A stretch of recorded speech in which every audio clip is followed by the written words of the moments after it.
بسم اللہ الرحمن الرحیم۔ لفظ کافی سارے ہوں لیکن تمام لفظوں کا معنی ایک ہو، اسے کہتے ہیں مترادف۔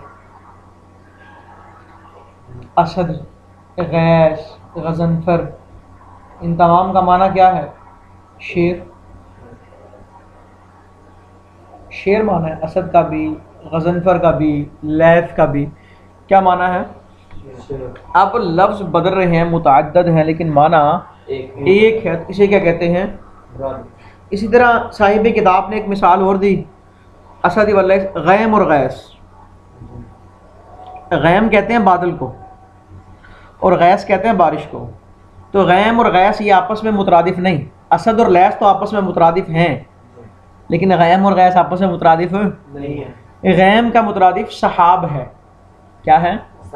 اور غیث کا مترادف مطر ہے، کیونکہ غیم کا معنی بادل اور سحاب کا معنی بھی بادل، اور غیث کا معنی بارش اور مطر کا معنی بھی بارش۔ فصل ان کان لفظ متعددا، لفظ اگر متعدد ہوں، والمعنی واحدا، اور معنی ان کا ایک ہو، یسمى مرادفا، تو اسے مرادف کہتے ہیں۔ کل اسد واللیث، جیسا کہ اسد اور لیث آپس میں مترادف ہیں، والغیم، اور جیسا کہ غیم اس کا مترادف سحاب ہے، والغیث، اور اس کا مترادف مطر ہے۔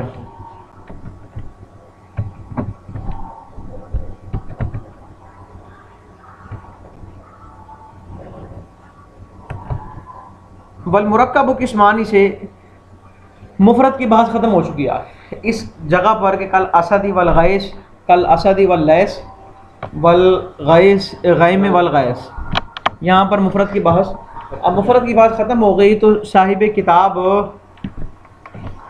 مرکب کی بحث شروع کر رہے ہیں۔ تو ابتداً کہتے ہیں مرکب کی دو قسمیں ہیں۔ مرکب کہتے ہیں وہ لفظ جو دو یا دو سے زیادہ کلموں سے، لفظوں سے مل کر بنے۔ مرکب کی دو قسمیں ہیں، مرکب تام اور مرکب۔ مرکب تام کہتے ہیں کہ کہنے والا بات کہہ کر خاموش ہو جائے، کہنے والا بات کہہ کر خاموش، اللہ، اور سننے والا خاموش، غلط ہو گیا۔ مرکب تام کہتے ہیں ما یصح السکوت علیہ، جس پر سکوت ٹھیک ہو۔ جب انسان کو مکمل خبر حاصل ہو جائے تو انسان چپ ہو رہتا ہے۔ کوئی کسی کو خبر دے رہا ہے، اب ظاہر سی بات ہے وہ خبر جس جملے میں بھی دے رہا ہے وہ مرکب ہے۔ اب خبر اس نے دی تو اگر تو خبر اس کی مکمل ہے تو سامع خاموش ہو جائے گا، تو یہ مرکب تام ہے۔ لیکن اگر سامع خاموش نہ ہو، سکوت اس پر ٹھیک نہ ہو، خبر اس کی مکمل نہ ہو، تو اسے مرکب ناقص کہتے ہیں۔ دیکھو، مرکب قسمانی، مرکب کی دو قسمیں ہیں، احدہما، ان میں سے ایک المرکب التام، مرکب تام ہے، وہو ما یصح السکوت علیہ، مرکب تام وہ ہے یصح السکوت، سکوت علیہ، جس پر سکوت ٹھیک ہے، کزید قائم، جیسا کہ زید قائم کہنا، وثانیہما، اور دوسرا مرکب ناقص ہے، وہ اس کی تعریف کیا ہے؟ وہو ما لیس کذالک، جو مرکب تام کی طرح نہیں، جو مرکب تام کی نہیں، یعنی کہ جس پر سکوت صحیح نہ ہو۔ مثال انہوں نے نہیں دیتی ان پر یہ